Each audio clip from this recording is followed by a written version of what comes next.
नमस्कृत्य नरं चैव नरोत्तमं देवीं सरस्वतीं व्यासं ततो जयमुदीरयेत्।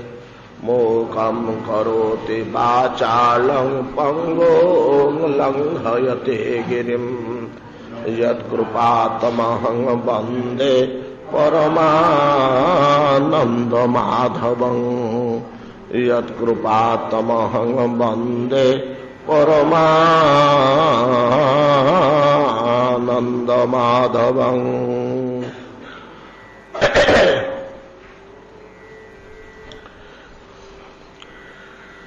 जयिक्षिताहं रहितोऽप्यशतशतो स्वतेजसा पास्ततमोभिदाभ्रमः सोमाययात्वनरचितैस्तदीक्षया प्राणाख्यधीभिः सदनेष्वभीयते। यस्याखिलामिव हभिः सुमङ्गलैः अर्वाचो विमिश्रा गुणकर्मजान्मभिः प्राणन्ति शुम्भन्ति पुनन्ति वै जगत् जास्तत विरकता शोभनामता। सचावतीर्णः किल सात्वतान्वये स्वसेतु पालामरवर्जसर्मकृतु जशो वितन्नन व्रज आस्त ईश्वरो गायन्ति देवा जदशेषमङ्गलम्। तं त्वद्यनूनं महतां गतिं गुरुं त्रैलोक्यकान्तं दृशिमनमहोत्सवम्। रूपं दधानं श्रिय ईप्सितास्पदं द्रक्ष्ये ममाशन उषसः सुदर्शना। श्रील श्रीपाद शुकदेव गोस्वामी कहते महाराज परीक्षित श्रवण करंतु। भागवत चिंतन तत्पर अक्रूर हरिस्मरण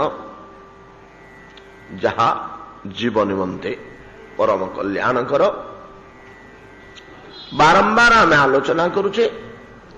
समुदाय आध्यात्मिक पथ पारमार्थिक पथ दुई विभाग हरिस्मरण हरितोषण। जीव ईश्वर को भूली जाई दुख भोग करे। अखंड हरिस्मरण निरंतर अव्यवधान भावरे रखिबा निमंते आमको वेदादि शास्त्र मानकर निर्देश। भगवान को भूलना सबुबेले मनरे ईश्वर श्रुति जाग्रत रहो।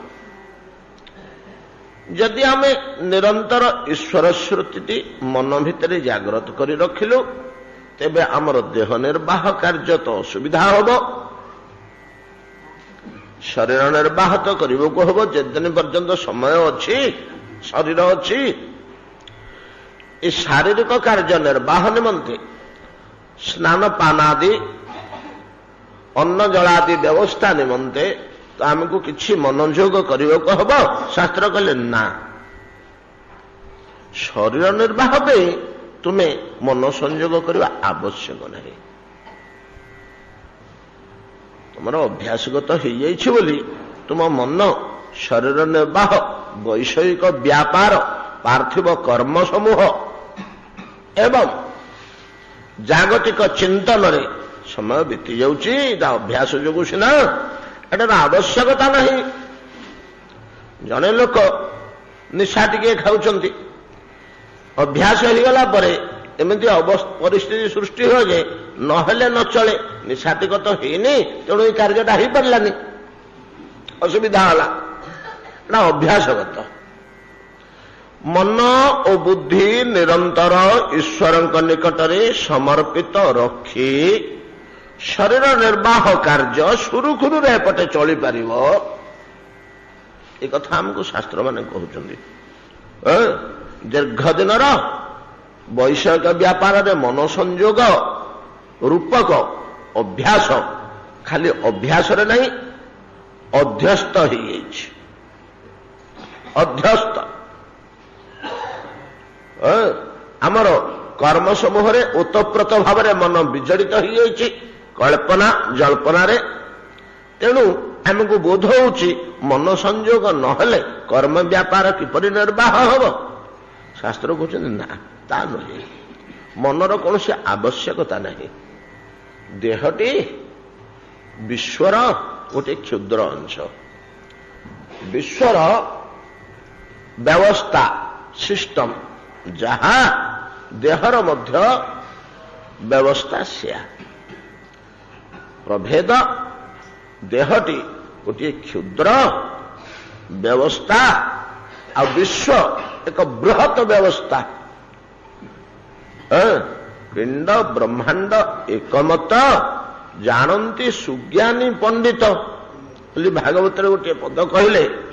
ଏ ପିଣ୍ଡ ଆଉ ବ୍ରହ୍ମାଣ୍ଡ, ଦେହ ଆଉ ବିଶ୍ୱ ଏ ପୁଣି ଗୋଟିଏ ଜାତୀୟ ପଦାର୍ଥ, ଖାଲି ଛୋଟ ବଡ଼ ଭେଦ। ନଚେତ ଏକଦମ ଟୁକ୍ ଟୁକ୍ କରି ବତେଇ ଦେଇଛନ୍ତି ଛୋଟ ବଡ଼ ସବୁତକ ସମୁଦାୟ ସିଷ୍ଟମ। ବିଶ୍ୱ ଯେଉଁ ଧାରାରେ ପ୍ରବାହିତ ହୁଏ, ଶରୀର ନିର୍ବାହ ମଧ୍ୟ ସେଇ ଧାରାରେ ପ୍ରବାହିତ ହୁଏ। ସେଇ ଯନ୍ତ୍ର, ଖାଲି ବଡ଼ ଆଉ ଛୋଟ। ତେଣୁ ବିଶ୍ୱ ଯେତେବେଳେ ସ୍ୱୟଂ ଚାଳିତ ହେଉଛି, ତନ୍ମଧ୍ୟରେ ଦେହ ମଧ୍ୟ ସ୍ୱୟଂ ଚାଳିତ ହେବ ଅଭ୍ୟାସ ବଶରେ।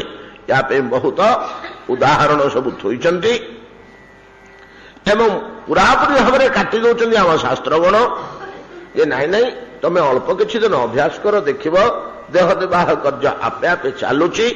ତୁମେ ବର୍ତ୍ତମାନ ମଧ୍ୟ ଅନେକ ସମୟରେ ମନ ସଂଯୋଗ ବିନା ସୁରୁଖୁରୁରେ କେତେକ କାର୍ଯ୍ୟ ନିର୍ବାହ କରିପାରୁଛୁ। କୌଣସି ଜଟିଳ ସମସ୍ୟାରେ ଯେତେବେଳେ ଗଭୀର ଚିନ୍ତନରେ ଆମେ ବୁଡ଼ି ଯାଇଥାଉ, ସେତେବେଳେ ଆମର ସ୍ନାନ, ଭୋଜନ, ଗମନ, ଅନ୍ୟାନ୍ୟ ନିତ୍ୟ ବ୍ୟବହାରିକ ଅଭ୍ୟାସଗତ କାର୍ଯ୍ୟ କିଛି ଅସୁବିଧା ନା ଠିକ୍ ଠିକ୍ ହୁଏ। ଆମେ ଭାତ ବୋଲି ଡାଲି ଗିନାରେ କେବେ ହାତ ପୁରେଇ ଦେଉନି। ଅନ୍ୟ ମନସ୍କ ଥିଲେ ମଧ୍ୟ ଠିକ୍ ଭାତ ଥାଳିରେ ହାତ ପଡ଼ିବ। ଭାତ ଖୋଜିଲା ବେଳକୁ, ଡାଲି ଖୋଜିଲା ବେଳକୁ ଡାଲି ଜାଗାରେ ହିଁ ହାତ ପଡ଼ିବ। ମନର ସଂଯୋଗ ଆବଶ୍ୟକ ନାହିଁ ବୋଲି କହୁଛନ୍ତି। ଅନେକ କଥା ଆମେ ଆଲୋଚନା କରିଛେ ଏ ବିଷୟରେ ପୂର୍ବରୁ। ତେବେ ପ୍ରଧାନ ଭାବରେ କହୁଛନ୍ତି ଯେ ଈଶ୍ୱରଙ୍କୁ ଭୁଲିବାକୁ ହେବନି, ନିରନ୍ତର ଭଗବାନଙ୍କୁ ସ୍ମରଣ କରିବାକୁ ହେବ। ଆମର ଅଭ୍ୟାସ ଅବସ୍ଥାରୁ ଏଭଳିଆ ହେଇଯାଇଛି। ଆମେ କ'ଣ କରିବୁ? କେମିତି ଆମେ ପୁନର୍ବାର ଈଶ୍ୱରଙ୍କ ଚରଣାରବିନ୍ଦରେ ମନକୁ ସ୍ଥାପନ କରି ଏପଟେ ଦେହ ନିର୍ବାହ କାର୍ଯ୍ୟ ଠିକ୍ ଠିକ୍ ଚାଲିଥିବ, ସଂସାର କାର୍ଯ୍ୟ ଠିକ୍ ଠିକ୍ ଚାଲିଥିବ, ସମାଜ ପାଇଁ, ଶରୀର ପାଇଁ, ପରିବାର ପାଇଁ, ଗ୍ରାମ ପାଇଁ, ଦେଶ ପାଇଁ ଯାହା କିଛି ଆମର କରିବା କର୍ତ୍ତବ୍ୟ, ତାହା ଏପଟେ ଠିକ୍ ନିର୍ବାହ ହେଉଥିବ, ମନ କିନ୍ତୁ ଭଗବତ ଚରଣାରବିନ୍ଦରେ ଥିବ, ସେଠୁ ଆସିବାର ଆବଶ୍ୟକତା ନାହିଁ। ଏହାର କେତେକ ଉଦାହରଣ ଦେଇଛନ୍ତି। ଆମେ ଆଲୋଚନା କରିନେ କି ଜନକ ମହାରାଜଙ୍କ କଥା। ଯେତେବେଳେ ଜନକ ସୀତାଙ୍କର ବିବାହ ସମୟରେ ବିଶ୍ୱାମିତ୍ର ରାମ ଲକ୍ଷ୍ମଣଙ୍କୁ ନେଇକରି ପହଞ୍ଚିଗଲେ, ଆମ୍ବ ତୋଟା ଭିତରେ ଗୋଟିଏ କୁଡ଼ିଆ ଭିତରେ ବିଶ୍ୱାମିତ୍ର ବିଶ୍ରାମ କଲେ। ରାମ ଲକ୍ଷ୍ମଣ ଦୁଇ ଭାଇ ବାହାରୁ ଟିକେ ବୁଲି ପଳେଇଲେ। ପିଲା ଲୋକ ତ, କି ସୁନ୍ଦର ସାଜସଜ୍ଜା ହେଇଛି ମିଥିଳା ନଗରୀ, ଟିକେ ବୁଲି ପଳେଇଲେ। ବିଶ୍ୱାମିତ୍ର ଅଛନ୍ତି ପର୍ଣ୍ଣକୁଟୀର ଭିତରେ ଏକାକୀ। ଜନକ ସମ୍ବାଦ ପାଇଲେ ଆମ ରାଷ୍ଟ୍ରକୁ, ଆମ ରାଜଧାନୀ କି ମହାମୁନି ବିଶ୍ୱାମିତ୍ର ଆସିଛନ୍ତି। ବିଶ୍ୱାମିତ୍ର ଜଣେ ଅସାମାନ୍ୟ ବ୍ୟକ୍ତି, ସମାଜରେ ତାଙ୍କର ବିଶେଷ ସମ୍ମାନ ଥିଲା। ତେଣୁ ତାଙ୍କୁ ମର୍ଯ୍ୟାଦା କରିବା ଆବଶ୍ୟକ, ତାଙ୍କୁ ସ୍ୱାଗତ କରିବା ଆବଶ୍ୟକ। ଜନକ ରାଜା ନିଜର ମନ୍ତ୍ରୀ ପୁରୋହିତଙ୍କ ସହ କୋଉଠି ଅଛନ୍ତି ବୋଲି ବିଶ୍ୱାମିତ୍ର ଆସି ପର୍ଣ୍ଣକୁଟୀରରେ ପହଞ୍ଚିଲେ। ଦୁଇ ଜଣ ତ ବନ୍ଧୁ, ଜଣେ ରାଜର୍ଷି, ଜଣେ ବ୍ରହ୍ମର୍ଷି। ବିଶ୍ୱାମିତ୍ର ମଧ୍ୟ ପୂର୍ବେ ରାଜର୍ଷି ଥିଲେ ତ, ତେଣୁ ଉଭୟଙ୍କ ଭିତରେ ବନ୍ଧୁତାଟା ବଡ଼ ତୀବ୍ର। ଏତଦ୍ ବ୍ୟତୀତ ପରମାର୍ଥିକ ଦୃଷ୍ଟିକୋଣରୁ ଆଧ୍ୟାତ୍ମିକ ଶକ୍ତି ସଂଗ୍ରହ କରିବା କାର୍ଯ୍ୟରେ ଉଭୟ ସମାନ ସ୍କନ୍ଦ ନାହିଁ କି? ଉଭୟ ସମାନ ସ୍କନ୍ଦ। ତେଣୁ ଉଭୟଙ୍କ ଭିତରେ ବନ୍ଧୁତା, ସଖ୍ୟ ଭାବ। ବଡ଼ ଖୁସିରେ ଆଳାପ ଆଲୋଚନା କରୁଛନ୍ତି। ରାମ ଲକ୍ଷ୍ମଣ ଆସି ପହଞ୍ଚିଗଲେ। ଯେମିତି ରାମ ଲକ୍ଷ୍ମଣ ଆସିକରି ପହଞ୍ଚିଗଲେ, ସାଙ୍ଗେ ସାଙ୍ଗେ ଜନକ ରାଜା ଛିଡ଼ା ହୋଇ ପଡ଼ିଲେ। ସାର୍ ପଳେଇ ଆସିଲେ। ଅନ୍ୟ ମନସ୍କ ଥିଲେ ମଧ୍ୟ ପିଲାମାନେ ଯେମିତି ଠିଆ ହୋଇ ପଡ଼ନ୍ତି ଅଭ୍ୟାସ ବଶରେ, କ୍ଲାସକୁ ପଳେଇ ଆସିଲେ ସାର୍ ଛିଡ଼ା ହେଇ ପଡ଼ିଲେ। ମହାରାଜା ଜନକ ସମ୍ରାଟ ସମସ୍ତଙ୍କର ପୂଜ୍ୟ ଆଉ ବାଳକ ଯୋଡ଼େ ତାଙ୍କ ପାଇଁ ଦଣ୍ଡାୟମାନ ହେବାର ଆବଶ୍ୟକତା ନଥିଲା। ତାଙ୍କ ଅଜ୍ଞାତରେ ତାଙ୍କ ଦେହଟା ଠିଆ ହେଇଗଲା ସମ୍ମାନ ଦେଖାଇବା ପାଇଁକି। ବସିଥିବା ଆସନରୁ ଉଠି ପଡ଼ିବା ଗୋଟେ ସମ୍ମାନ, ଏଟା ରହିଛି ନିୟମ। ଗୁରୁ ପିତା ଏଇଭଳିଆ ପୂଜ୍ୟ ଆଚାର୍ଯ୍ୟ ପୁରୋହିତ ଆଉ ବିଦ୍ୱାନ ବ୍ୟକ୍ତି ସମ୍ମାନନୀୟ ବ୍ୟକ୍ତି ଏମାନେ ଯଦି କେତେବେଳେ ନିକଟକୁ ପଳେଇ ଆସନ୍ତି ଆମକୁ ଗାତ୍ରୋତ୍ଥାନ କରିବାକୁ ହବ। ଏଟା ବିଧି। ଯଦି ନ କରିବା ଅପରାଧ, ପାପ ନୁହେଁ, ଏଟା ଅପରାଧ ଯାଏ। ଅପରାଧ ତ ମାରାତ୍ମକ, ପାପ ତ ଛଡ଼େଇ ହେଇଯିବ। ପାପ ହେଲେ ତ ପାପ ଛଡ଼େଇ ହେଇଯିବ। ଅପରାଧ ଚଣ୍ଡାଳର ତ ସତ୍ତା ଆମେ ପାଇବାରେ କୁସଙ୍ଗରେ ବସି କି ମାରାତ୍ମକ କାର୍ଯ୍ୟ କରୁଛି। ଅପରାଧ ଏଟାକୁ କୁହାଯାଏ। ଆପଣମାନଙ୍କର ମନେ ଥିବ ଥରେ ଇନ୍ଦ୍ର ରାକ୍ଷସମାନଙ୍କ ଉପରେ ବିଜୟ ଲାଭ କରି ଅହଙ୍କାର ଉଦ୍ଧତ ଅବସ୍ଥାରେ ଅର୍ଦ୍ଧଶାୟିତ ଅବସ୍ଥାରେ ନିଜ ସିଂହାସନ ଉପରେ ଶୋଇଛନ୍ତି। ଇନ୍ଦ୍ରଙ୍କ ରାଜସଭା ବସିଛି, ଦିବ୍ୟ ସିଂହାସନ ଉପରେ ଅର୍ଦ୍ଧଶାୟିତ ଅବସ୍ଥାରେ ଢଳିକିରି ବସିଛନ୍ତି। ଆମେ ଯେମିତି ସମୟରେ କ୍ଳାନ୍ତ ଶ୍ରାନ୍ତରେ ଆଉଜିକିରି ବସୁ ସଦରପେ, ଇନ୍ଦ୍ର ବସିଛନ୍ତି।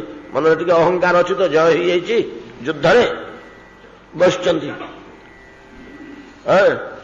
ମସ୍ତକ ଉପରେ ବିଶାଳ ଛତ୍ର ରହିଛି, ଦିବ୍ୟ ଶୁଭ୍ର ସିଂହାସନ, ପାଣ୍ଡୁରୀଣାତ ପତ୍ରୀଣ ଚନ୍ଦ୍ରମଣ୍ଡଳ ଚାରୁଣା, ଚନ୍ଦ୍ରମଣ୍ଡଳ ତୁଲ୍ୟ ଚାରୁ ଆତପତ୍ର ଛତ୍ର, ଶୁଭ୍ର ଛତ୍ର, ପାନର ବର୍ଣ୍ଣର ଛତ୍ର ମସ୍ତକ ଉପରେ ରହିଛି ସିଂହାସନ ଉପରେ। ତା ତଳେ ଢଳି ପଡ଼ିଛନ୍ତି ତକିଆ ଉପରକୁ, ଆଉ ଟିକେ ଅର୍ଦ୍ଧଶାୟିତ ଅବସ୍ଥାରେ ଅଛନ୍ତି। ଗୁରୁ ବୃହସ୍ପତି ଆସିଗଲେ। ରାଜସଭାକୁ ତ ସବୁ ଆସିବେ, ଯିଏ ଯେମିତି ଆସିବା କଥା। ବୃହସ୍ପତି ଆସିଗଲେ। ବୃହସ୍ପତି ଆସିଲେ ସାଧାରଣ ଭାବରେ ସିଂହାସନ ରୋଲ ହେଇଯାଇ, ଆଜ୍ଞା ବସନ୍ତୁ ବସନ୍ତୁ ବୋଲି ଟିକେ ହାତ, ଏତିକି ଆଉ ଯଥେଷ୍ଟ, ସେତିକି ତାଙ୍କର ସମ୍ମାନ ହେଇଗଲା। ଇଏ ଉଠିଲେନି, ସେମିତି ବସି ରହିଲେ। ଏଇଟା ବଡ଼ ଅପମାନ ହେଲା ବୃହସ୍ପତିଙ୍କୁ। ଗୁରୁମାନେ କେବେ ଅଭିଶାପ ଦିଅନ୍ତିନି। ଗୁରୁମାନେ କେତେବେଳେ ଅଭିଶାପ ଦିଅନ୍ତିନି, ସେମାନେ ସବୁବେଳେ କ୍ଷମାଶୀଳ। ଭଗବାନ ମଧ୍ୟ କେବେ ହେଲେ ଅଭିଶାପ ଦିଅନ୍ତିନି। ଅନେକ ସମୟରେ ଆମେ ଡରି ମରୁ। ଅନେକ ସମୟରେ ଲୋକେ ମଧ୍ୟ ପ୍ରଶ୍ନ କରନ୍ତି, ଆଜ୍ଞା ଏମିତି ଏମିତି ହେଇଥିଲା ଯେ ମୁଁ ଜଗନ୍ନାଥଙ୍କ ପାଖକୁ ଯାଉଥିଲି, ଆଜ୍ଞା ଆଉ ତାଙ୍କ ପାଇଁ ଗୋଟେ କଦଳୀ ନେଇକରି ଯାଉଥିଲି, ଆଉ ବାଟରେ ଖାଇଦେଲି, ଆଉ ବଡ଼ ଲୋଭ ଲାଗିଲା, ଆଉ ସମ୍ଭାଳି ପାରିଲିନି, ଖାଇଦେଲି, ଆଜ୍ଞା ପାପ ହେଇଗଲା, ଆଉ ମୋର କ୍ଷତି ହେଇଯିବ କି, ୟା ହେଇଯିବ କି, ସେୟା ହେଇଯିବ କି? ନାଇଁ, ମୋଟେ ଡରିବେନି। ଆମ ଦେବତା ଦେବତା ଅସୁର ନୁହନ୍ତି। ଭୁଲଟେ କରିଦେଲେ ଯେ ଉଗ୍ର ହେଇ ଭୟଙ୍କର ଦଣ୍ଡ ଦେଇଦିଏ, ସେ ଦେବତା ନୁହେଁ। ଦେବତା କୁହାଯାଏନି। ଦେବତା ମାନେ କେବେ ହେଲେ ବିଷ୍ଣୁ ବିଗ୍ରହ କୋଉଠି କ୍ରୋଧିତ ହେଇକରି କାହାକୁ ଅଭିଶାପ ଦେବେନି। ହଁ, କୋଉଠି ସେ ବିଗିଡ଼ି ଯିବେ, ତାଙ୍କ ଭକ୍ତ ପ୍ରତି ଯଦି ଅସଦ ବ୍ୟବହାର ହେଇଗଲା, ଏଇଟା ତାଙ୍କ ପାଇଁ ଅସହ୍ୟ। ନିଜେ ତାଙ୍କ ପାଖରେ ଆପଣ କେତେ ଅପରାଧ କରି ବସନ୍ତୁ, ବଡ଼ କ୍ଷମାଶୀଳ, ବଡ଼ କ୍ଷମାଶୀଳ। ଏମିତିକି ଜାଣି ଶୁଣିକିରି ଅପରାଧ କଲେ ମଧ୍ୟ କ୍ଷମା ଦିଅନ୍ତି। ପରା ଭୃଗୁମୁନି ଆମର ଯାଇ ଭଗବାନ ନାରାୟଣଙ୍କ ବକ୍ଷରେ ପାଦ ପ୍ରହାର କଲେ ଯେ, ତାଙ୍କ ପାଦକୁ ଆଉଁସି ପକେଇଲେ। କାଟିଥିବ ହେ ଗୋସାଇଁ, ମୋ ଛାତିଟା ବଡ଼ ଟାଣ, ଆପଣଙ୍କ ପାମଣିଆ ପାଦ ଆପଣଙ୍କର ବେଶୀ ଟାଣ ନଥିବ, କାଟିଥିବ। ଏମିତି ଅନେକ ଉଦାହରଣ ରହିଛି। ଏ ଉଦାହରଣ ମାଧ୍ୟମରେ ପୁରାଣମାନେ ଆମକୁ ଦେଖେଇ ଦଉଛନ୍ତି ଈଶ୍ୱର ଭଗବାନଙ୍କ ପାଖରେ ଅପରାଧଟେ ହେଇଗଲେ ଆପଣମାନେ ଭୟ କରନ୍ତୁ ନାହିଁ, ମୋର ସର୍ବସନାଶ ହେଇଯିବ, ମୋର ପରିବାର ଧ୍ୱଂସ ହେଇଯିବ, ମୋର ମୃତ୍ୟୁ ହେଇଯିବ, ଏମିତି ଗୋଟେ ଅଯଥା ଭୟ ମୋଟେ ନାହିଁ, ମୋଟେ କିଛି ହବନି। ତେବେ ଆମର କର୍ତ୍ତବ୍ୟ ସେଠି କ'ଣ? ଅପରାଧଟେ ହେଇଗଲେ ଜ୍ଞାତରେ ହଉ ବା ଅଜ୍ଞାତରେ ହଉ ଠାକୁରଙ୍କ ପାଖରେ କ୍ଷମା ପ୍ରାର୍ଥନା କରିବାଟା ତାଙ୍କର ଅନୁଗ୍ରହ ଲାଭ ପାଇଁକି ଅଧିକ ଉପଯୋଗୀ ହବ। ପ୍ରଭୁ ଏମିତି ତ କରିଦେଲି, ଆଉ ଅଜ୍ଞାନ ଯୋଗୁଁ କରିଦେଲି, କିମ୍ବା ଅଜାଣତରେ କରିଦେଲି, ଅଜ୍ଞାନତା ଯୋଗୁଁ ଜାଣି ଶୁଣିକିରି କରିଦେଲି, କିମ୍ବା ମୁଁ ଜାଣିନି ପ୍ରଭୁ ଏମିତି ଭୁଲଟେ କରିଦେଲି, ମତେ କ୍ଷମା କରିଦିଅ ପ୍ରଭୁ। ସ୍ତୁତି ସ୍ତବ ପ୍ରଣାମ ପ୍ରଦକ୍ଷିଣ ଟିକେ କରିବା ଆମର କର୍ତ୍ତବ୍ୟ। ସେଠି ଧୋଇ ହେଇଗଲା, ସେ ଗଲା। ହସିଦେବେ, ଯାରେ ତୁ କାହିଁକି ଚିନ୍ତା କରୁଛୁ, ମୋ ଯା, ଫଳ ହେଇଗଲା ତ ହେଇଗଲା, ମୁଁ କ'ଣ ଚାହିଁଛି ସାଡେ। आम ठाकुर स्वभावटा हूँ या यही ढंगरे आम आम प्रभु को ग्रहण करवा जदि अचिरे ई जन्म आमर प्रभु कृपा लाभ हो कहीं देवे गुरु बृहस्पति अभिशाप देवे किंतु से निजक टिके लज्जित मन कले तो पुओ जमी पदे उत्तर दे पकेले बाप को बाधि जाऊँगी सेदिन भात खाइबा मन होनी तार 100 गुण शिष्य जदि पदे उत्तर देदेला गुरु को ताठू 100 गुण अधिक बाधिव कहीं पितृत्व अपेक्षा गुरुत्व कम नुहे यहाँ हूँ परमार्थिक संतान सेटा हूँ पार्थिव संतान पार्थिव वस्तु अपेक्षा पारमार्थिक वस्तुर प्रभाव अति तेणु होशियार सबुले एमाने क्षमाशील सत्य एमाने कही हेले पिता केबे अभिशाप देवेनि कि गुरुदेव केबे अभिशाप देवेनि तांके पाखरे भूल कले किंतु बिगड़ी जिवे परमेश्वर परमेश्वर बिगड़ी जिवे आपण माने रामचरितमानसर कथा चिंता करते बड़ सुंदर भाव में ये वस्तुटी की उपस्थापन करते गोसाई जी रामचरितमानस जिते काकभूषणी ब्राह्मण नाई वैश्य शरीर में थिले शिव मंत्र जप करते बस शिव मंदिर भितर एति गुरुदेव पलि आसिले आसन उठिकी गुरुदेव को प्रणाम कलेनि मो मंत्र जप करुच्ची आसन उठा हेनी मंत्र छाड़ देकर उठेबी कि अभिमान कि बाप गुरु आगे तुम कि विधि विधान कि नीति नियम एटा सब ऊर्धे तागे कौन से नीति नियम कि विधि विधान ना मु मंत्र जप करुच्ची संकल्प कर आसन में बस अधार उठी पड़ी गुरुदेव आसिले बोली ये जो भावनाटे उठिले ना काकभूषण जी गुरुदेव तांकर बाटर ठीक पलैले भगवान शंकर लिंग फाटिक भर बाहर शुण धरी चंडाल मो आखि आगे तू या करुचु मो घर भितर अरे बाहर किए कौटी कौन कले मो आखि आगे मो सामने तू गुरु अपेक्षा करुचु तो गुरुदेवटा आसला तू उठिक तू प्रणाम कर पार्लुनि आउ किसी न कर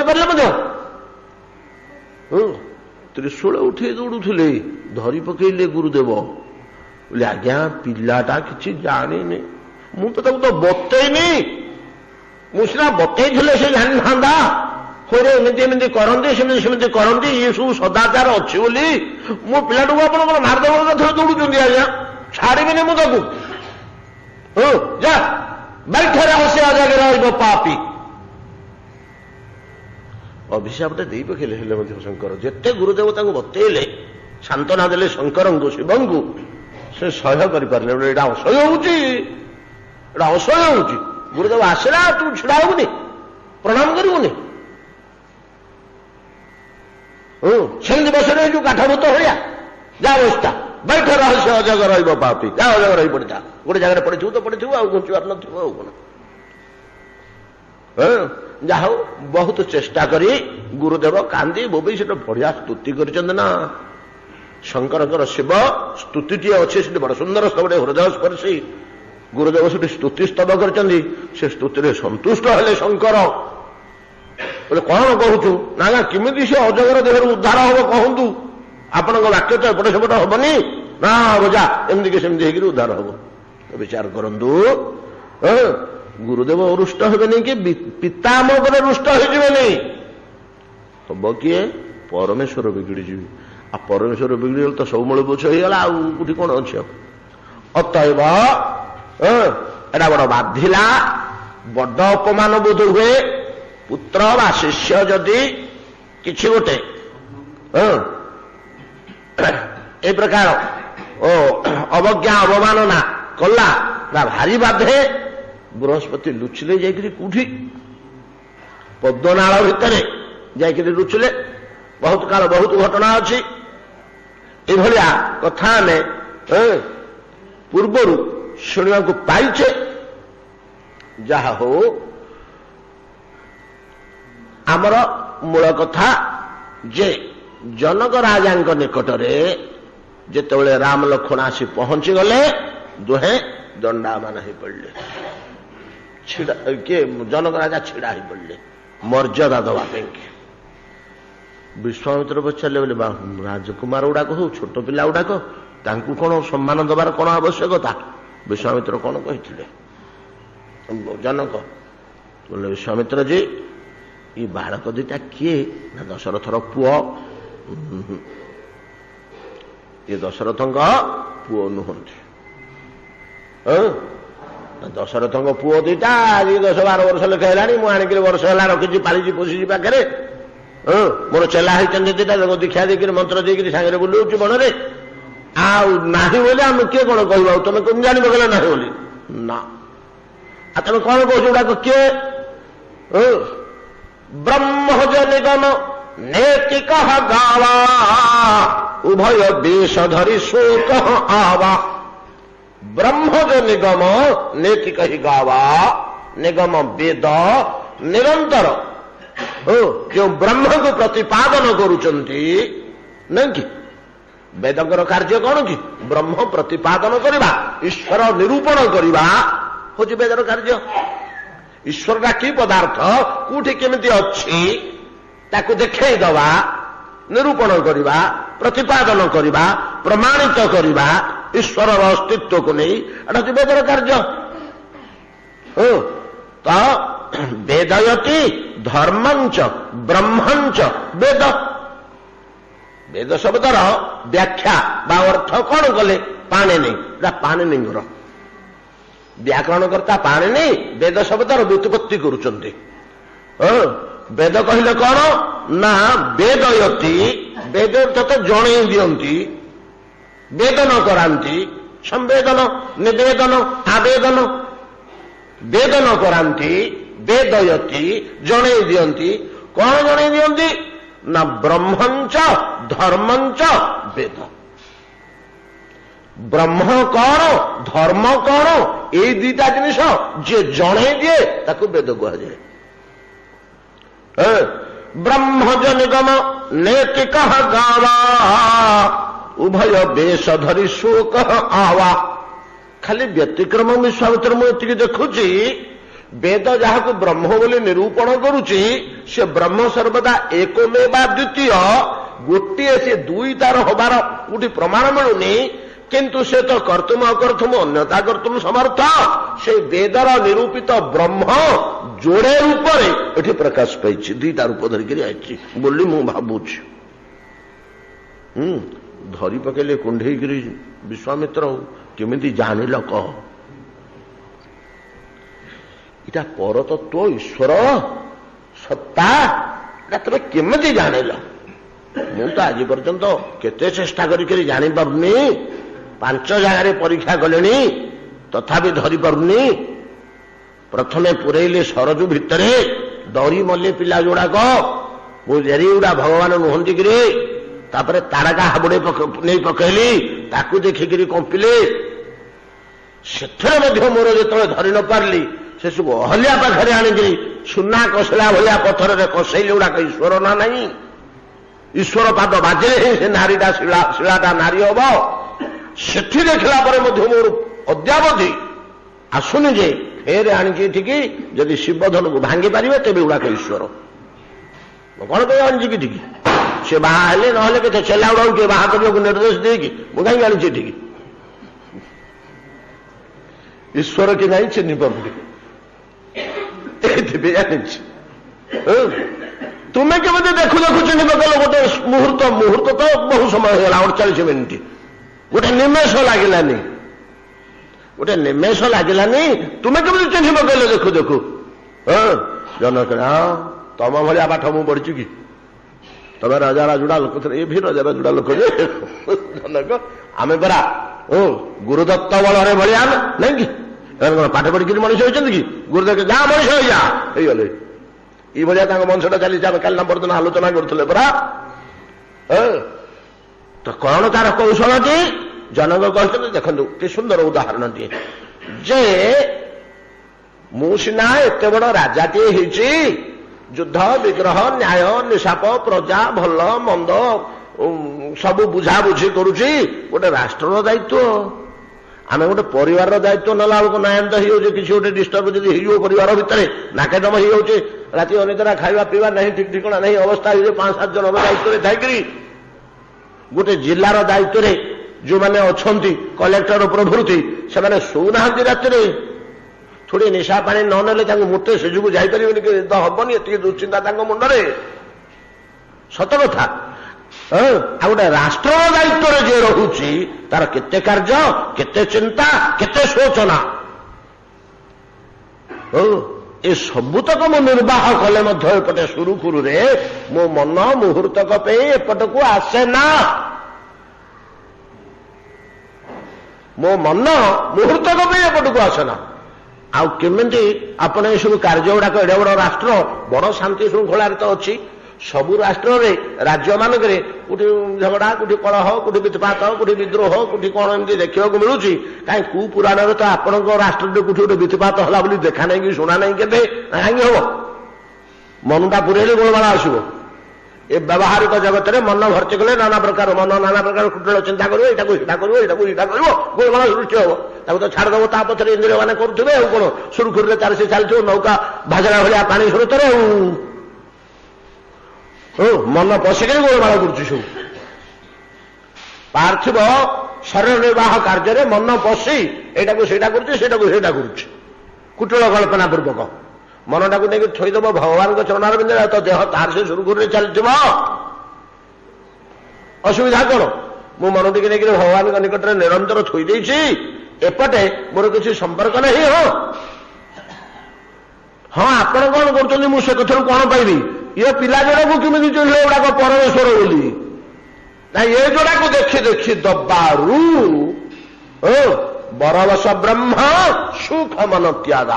ଏ ଜଗତରେ ବ୍ରହ୍ମ ସୁଖକୁ, ବ୍ରହ୍ମାନନ୍ଦ ସୁଖ ଭୋଗ କରୁଥିବା ମୋର ମନ, ସେ ବ୍ରହ୍ମାନନ୍ଦ ସୁଖକୁ ପରିତ୍ୟାଗ କରିଦେଇକିରି ଇନ୍ଦ କହ ବିଲୋକତ ଅତି ଅନୁରାଗ।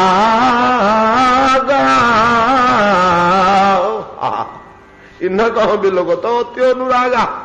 ଏ ପିଲା ଯୋଡ଼ାକୁ ଦେଖି ଦେଇକିରି ଅତ୍ୟନ୍ତ ଅନୁରାଗରେ, ସ୍ନେହରେ କଣ ଆନନ୍ଦ ପାଇଗଲା, ଏଙ୍କଠୁ ସୁଖ ପାଇଗଲା ଯେ ମନ ବରବଶ ବ୍ରହ୍ମ ସୁଖ ମନ ତ୍ୟାଗ। ବ୍ରହ୍ମାନନ୍ଦ ସୁଖକୁ ଛାଡ଼ି ଦେଇକିରି ପିଲା ଦିଟା ପାଖକୁ ପଡ଼ିଗଲା।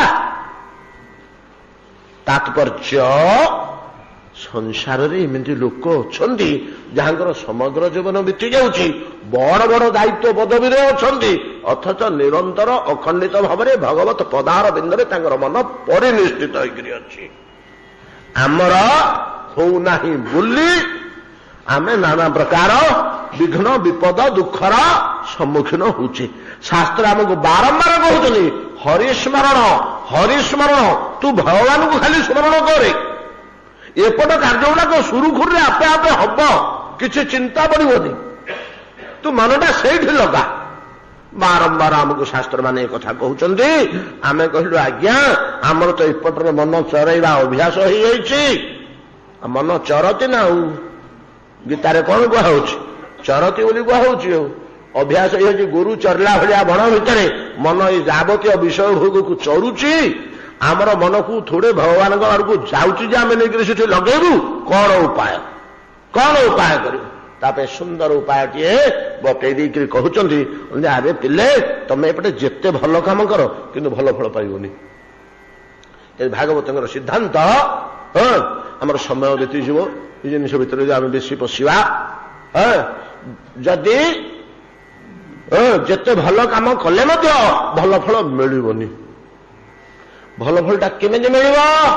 ନା ପ୍ରତ୍ୟେକ କର୍ମ ଗୁଡ଼ିକ ଯଦି ଭଗବାନଙ୍କ ସାଥିରେ ଯୋଡ଼ି ଯୋଡ଼ି ଦବ, ଯୋଡ଼ି ଯୋଡ଼ି ଦବ, ସମ୍ବନ୍ଧାନ୍ୱିତ କରିଦବ, ତାର ବାଟ ବହୁତ ବତେଇଛନ୍ତି ଶାସ୍ତ୍ରମାନେ। କେମିତି ଆମର ଦୈନନ୍ଦିନ କର୍ମ ଗୁଡ଼ିକ ଭଗବାନଙ୍କ ସାଥିରେ ଯୋଡ଼ିବା, ସମ୍ବନ୍ଧ ରଖିବା, କର୍ମ ଭିତରେ ତଳେ ବୁଡିକିରି ଥିବା, ସେତିକି ବେଳେ ଭଗବାନଙ୍କ ସମ୍ବନ୍ଧଟିଏ ଥିଲେ ମଝି ମଝିରେ ଭଗବାନ ମନେ ପଡ଼ିଯାଉଥିବେ, ମଝି ମଝିରେ ମନେ ପଡ଼ିଯାଉ, ସମ୍ବନ୍ଧଟା ରହିଲା ନା କର୍ମ ସହିତ, ମଝିରେ ମଝିରେ ମନେ ପଡ଼ିଯାଉଥିବେ, ମଝିରେ ମଝିରେ ମନେ ପଡ଼ିଯାଉଥିବେ।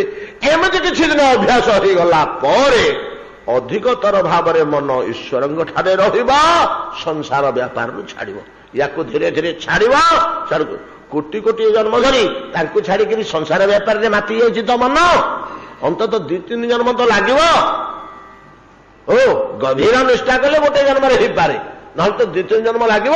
ଧୀରେ ଧୀରେ ଧୀରେ ଧୀରେ କର୍ମ ବ୍ୟାପାରରୁ ମନ ଛାଡ଼ି ଈଶ୍ୱରଙ୍କ ଚରଣାରବିନ୍ଦରେ ରହିବ। ହେଲେ ଆମେ କଣ କରିବୁ ନା ତୁ କିଛି ନ କଲେ ଯୋଉ କର୍ମ ଯେତେବେଳେ କରୁଛୁ ସେଟା ଭଗବାନ ପାଖରେ ସମର୍ପଣ କରିଦେ ତ ଫଳ ମଧ୍ୟ ସୁରଣା ମିଳିବ, ହରିସ୍ମରଣ କ୍ରିୟାଟା ମଧ୍ୟ ସହଜ ହେଇଯିବ। କର୍ମ ସମର୍ପଣ ବ୍ୟବସ୍ଥା ବତେଇଛନ୍ତି ସିଏ ମହାଜଟିଳ ବ୍ୟବସ୍ଥା। ଯୋଗ କର୍ମ ସୁକୌଶଳମ୍ ମହାଜଟିଳ ବ୍ୟବସ୍ଥା। ଗୋଟିଏ ଶ୍ଲୋକରେ ଶ୍ରୀମଦ୍ ଭାଗବତ ଆମକୁ କହିଲା ରେ ପିଲେ ତମେ ଏତିକି ଶୁଣିକିରି କେବଳ ହୁସିଆର ହୁଅ। କଣ କହୁଛନ୍ତି?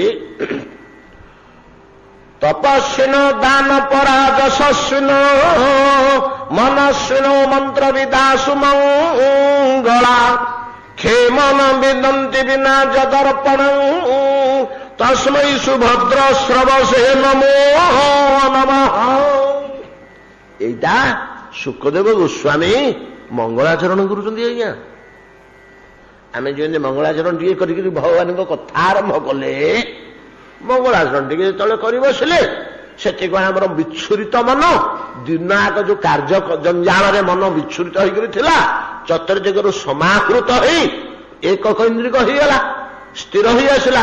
ସ୍ଥିର ଚିତ୍ତରେ ହରିକଥାଟା ମିଠା ବୋଧ୍ୟ ସୁସ୍ୱାଦୁ। ତେଣୁ ମଙ୍ଗଳାଚରଣର ବ୍ୟବସ୍ଥା ଅଛି। ମଙ୍ଗଳାଚରଣଟା ବଡ଼ ଜରୁରୀ ଜିନିଷ, ଉପାଦେୟ ଜିନିଷ। ସେତିକିବେଳେ ଆମକୁ ଟିକେ ସତର୍କ ହେଇକରି ମନକୁ ଏକାଗ୍ର କରି ଭଗବାନଙ୍କ ଚରଣରେ ବିନିବେଶ କରିଦେଲେ ତା ପରବର୍ତ୍ତୀ କଥା ଆପେ ମିଠା ହେଇଯିବ, ଉପାଦେୟ ହବ, ଆମର କାର୍ଯ୍ୟରେ ଲାଗିବ। ତ ମଙ୍ଗଳାଚରଣ କରି ବସିଲେ ଯେତେବେଳେ ଭାଗବତ କହୁଛନ୍ତି ଶୁକଦେବ ଗୋସ୍ୱାମୀ କାହାଙ୍କ ଆଗରେ, ପରୀକ୍ଷିତଙ୍କ ଆଗରେ, ସେତିକିବେଳେ ମଙ୍ଗଳାଚରଣ କରି ବସିଲେ ମଙ୍ଗଳାଚରଣରେ ଏଇ କଥାଟି କହିଛନ୍ତି।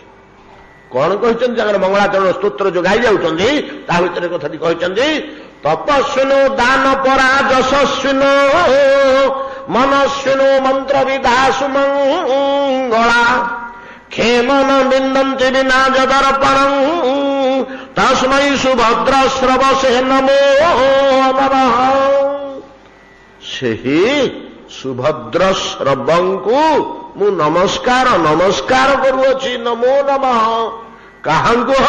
ଶୁକଦେବ ଗୋସ୍ୱାମୀ ଆପଣ ନମସ୍କାର କଲେ ନା ସୁଭଦ୍ର ଶ୍ରବଙ୍କୁ। ସିଏ କିଏ ମ? ସୁଭଦ୍ର ଶ୍ରବ କିଏ? ନାଇଁ କଥା ଜାଣିନ?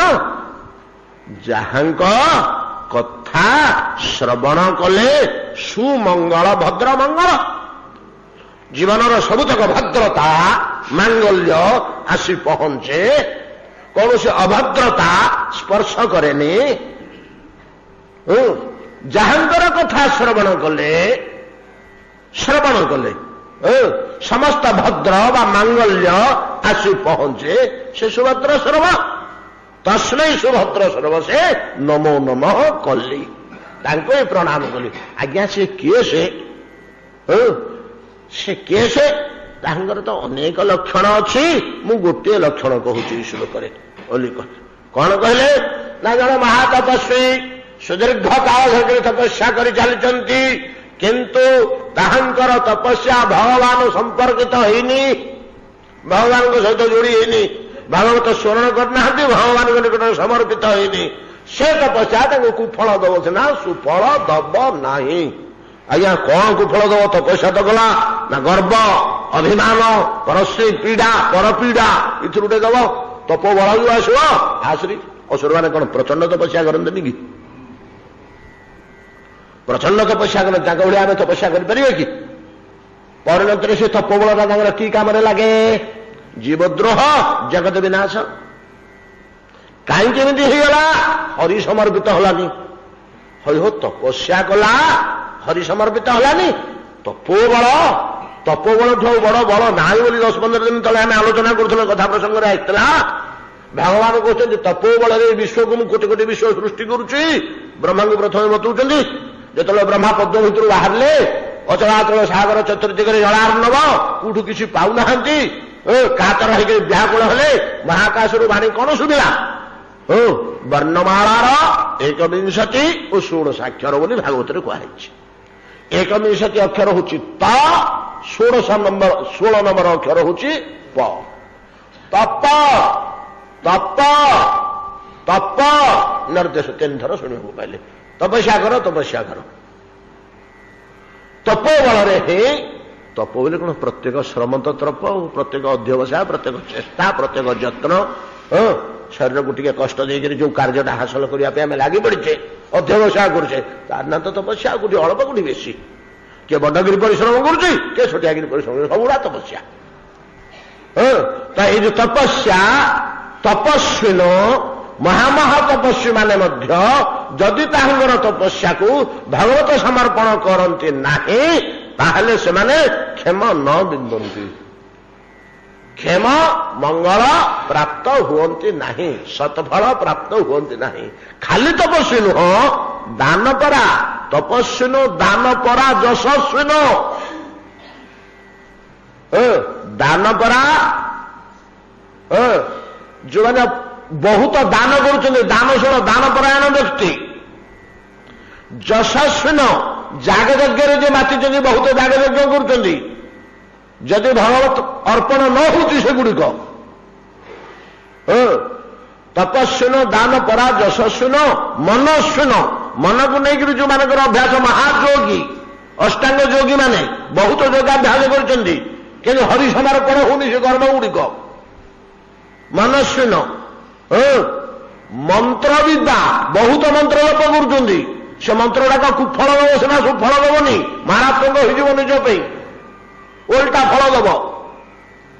ମନ୍ତ୍ରବିଦ୍ୟା, ସୁମଙ୍ଗଳା ଇଷ୍ଟ ପୂର୍ତ୍ତ ପ୍ରଭୃତି ଅନ୍ୟାନ୍ୟ ମାଙ୍ଗଳିକ କାର୍ଯ୍ୟ ଯେଉଁମାନେ କରୁଛନ୍ତି, ସେମାନେ ତପସ୍ୟା, ଦାନ, ଯଜ୍ଞ, ଯୋଗ, ମନ୍ତ୍ର ଓ ଅନ୍ୟାନ୍ୟ ମାଙ୍ଗଳିକ କାର୍ଯ୍ୟ, ପାରମାର୍ଥିକ କାର୍ଯ୍ୟ, ଆଧ୍ୟାତ୍ମିକ କାର୍ଯ୍ୟ ଯୋଉମାନେ କରୁଛନ୍ତି, ସେମାନେ ଯଦି ଈଶ୍ୱରଙ୍କୁ ସମର୍ପଣ ନ କରନ୍ତି, ତାହେଲେ ସେମାନଙ୍କର ମଙ୍ଗଳ ଲାଭ ହୁଏ ନା। ଏ ସାଧନ ଗୁଡାକ ତାଙ୍କର କ୍ଷତି କରେ, ନରକ ଆଡକୁ ଟାଣି ନିଏ, ଦୁଃଖ ସାଗର ଭିତରେ ନେଇ ଭର୍ତ୍ତି କରିଦିଏ, ସତ୍ଫଳ ପ୍ରଦାନ ନ କରି କୁଫଳ ଦିଏ। କେବଳ ଭକ୍ତି କଥାଟି ଏଠି କହିଲେ, କେବଳ ଭକ୍ତି କଥାଟି ଏଠି କହିନାହାନ୍ତି, ଆଉ ଅନ୍ୟାନ୍ୟ ସମସ୍ତ ବଡ ବଡ ଜିନିଷ ଗୁଡାକୁ କହିଦେଲେ। ଭକ୍ତି କଥାଟି କାହିଁ କହିଲେନି? ଭକ୍ତିଟା ଯଦି ଈଶ୍ୱରାରୋପିତ ନ ହେଲା, ତାହେଲେ ସେ କଣ କୁଫଳ ଦେବନି? ଭକ୍ତିଟା ଈଶ୍ୱର ସମ୍ବନ୍ଧ ବିହୀନ ହେଇପାରିବ ନାହିଁ। ଭକ୍ତି ଏମିତି ଗୋଟିଏ ଜିନିଷ ଯେ ଈଶ୍ୱରକୁ ଆଗ ଧଇଲେ, ଗଛ ମୂଳେ ପାଣି ଦେବାକୁ ଆଗ ଗଛଟା ଦେଖିଲେ ତ ତା ମୂଳେ ପାଣି ଦେବା। ଗଛରେ ପାଣି ଦେବାକୁ ଆମେ ଗଲେ, ପାଣି ବାଲ୍ଟି ଧରିକି ବୁଲୁଥିବା ସିନା, ଗଛ ନ ପାଇଲା ପରେ କୋଉଠି ଢଳିବା? ସେମିତି ଭକ୍ତି ଗୋଟିଏ ଜିନିଷ, ସେ ହରିଙ୍କି ନ ପାଇଲା ପର୍ଯ୍ୟନ୍ତ, ହରି ନ ଆସିଲେ, ଭଗବାନଙ୍କର ସ୍ମୃତି ନ ଆସିଲା ପର୍ଯ୍ୟନ୍ତ ଭକ୍ତି ଆଚରଣଟା ହେଇପାରୁନାହିଁ। କିନ୍ତୁ ଅନ୍ୟ ଗୁଡାକ ହଉଛି, ତପସ୍ୟା ହବ, ଦାନ ହବ, ଯଜ୍ଞ ହବ, ଅନ୍ୟାନ୍ୟ କାର୍ଯ୍ୟ ସବୁ ହବ। ଅତଏବ ଯେତେବେଳେ କର୍ମଗୁଡିକ ଈଶ୍ୱରଙ୍କ ନିକଟରେ ସମର୍ପଣ ନ କଲେ ଆମର ମଙ୍ଗଳ ହଉନି, ଅନ୍ତତଃ ଆମ ଜୀବନର ମଙ୍ଗଳ ଲାଭ ନିମନ୍ତେ କର୍ମଗୁଡିକ ସମର୍ପଣ ବେଳେ କଣ ହବ? ବୁହି ଦେଇକିରି ଟେକିକିରି ଗାଡି ଘୋଡାରେ ଲଦିକିରି ଟ୍ରକରେ ଲଦିକିରି ଦେଇକିରି ଆସିବେ ନା କଣ ଭଗବାନଙ୍କ ଘରେ? ଯୋଉ କର୍ମ କଲେ ପ୍ରଭୁ ସମର୍ପଣ କରୁଛି ଆପଣଙ୍କ ନିକଟରେ, ଏତିକି ତ ମନର ଭାବନା। ଆଉ ସମର୍ପଣ ହେଲେ କଣ ବଡ ଜିନିଷଟେ? ହରି ସ୍ମରଣତା ଆସିଗଲା, ଆଉ ସମର୍ପଣ ମାଧ୍ୟମରେ ହରି ସ୍ମରଣତା ଆସିଗଲା, ଏତିକି କଥା। ଆଉ କଣ? ଯେକୌଣସି କର୍ମଟିଏ କଲେ ପ୍ରଭୁ ଆପଣଙ୍କ ପ୍ରୀତି ଅର୍ଥ ବିନିଯୋଗ, ଏଟା ଟିକେ ପଢିଲେ, ଏ ଭାଗବତ ଟିକେ ପଢିଲେ, ଏ ଘରୁ ଖାଇବାକୁ ମୁଠେ ଦେଲେ, କି ଘରଟିଏ କଲେ, କି ନହେଲେ ଗଛଟିଏ ଲଗେଇଲେ, ଯାହାହେଲେ ମଧ୍ୟ ଆପଣଙ୍କ ପ୍ରୀତି ଅର୍ଥ, ଆପଣଙ୍କର ସୁଖ ହୁଏ ପ୍ରଭୁ, ଆପଣଙ୍କ ସେବାରେ ଲାଗୁ। ଏତିକି ସ୍ମରଣ କରିଦେଲେ ତ ହରି ସ୍ମରଣ ଆସିଗଲା। ଆଉ କଣ? ଏଇ ହରି ସ୍ମରଣକୁ ଆଣିବା ପାଇଁ କି ବାଟ ଟିକେ ତିଆରି କରିଛନ୍ତି। ଆଉ ଯୋଗ କର୍ମ କୌଶଳ ତ ଏତାଦୃଶ ଯଦି ଆମେ ସମର୍ପଣଟି, ସ୍ମରଣଟି ଆରମ୍ଭ କରିବା ଜୀବନରେ, ଅଳ୍ପ ଦିନ ପରେ ଅକ୍ରୂରଙ୍କ ଭଳିଆ ଆମର ମଧ୍ୟ ହରିସ୍ମରଣ ଆପେ ଆପେ ଆସିଯିବ, ଅସୁବିଧା ହେବନି। ଅକ୍ରୂର ସ୍ମରଣ କରି କରି ଯାଉ ଭଗବାନଙ୍କୁ, ବାଟରେ ଯାଉଛନ୍ତି, କୃଷ୍ଣଙ୍କୁ ସ୍ମରଣ କରି କରି ଯାଉଛନ୍ତି। ତାଙ୍କର ଲୀଳା, ଗୁଣ, ଗାନ, ଅନେକ କଥା ଆମେ ଆଲୋଚନା କରି ଆସିଛେ। ଆମେ କାଲି ପଚାରିଥିଲେ, ହେ ଅକ୍ରୂର, କାର ଗୁଣ ଲୀଳା ମହିମା ସବୁ ଗାନ କରୁଛ ତମେ? ନା ତମ୍, ତାହାଙ୍କର, କାହାଙ୍କର? ତଙ୍ଗ ତଦ୍ୟନୁ ନଙ୍ଗ ମହତାମ ଗତନ ଗୁରୁ त्रैलोक्यकान्तं दृशिमनमहोत्सवम् रूपं दधानं श्रिय ईप्सितास्पदं द्रक्षेम माशन उषसः सुदर्शना। नहीं कि मम उषसः अद्य सुदर्शना, मु आज सकाळू शुभ दर्शन करिछि। सेजरू उठू उठू भल भल पदार्थ देखिछि, मांगलिक पदार्थ देखिछि, कल्याणकारी पदार्थ देखिछि, अशुभ दर्शन मोर हेइनि आज।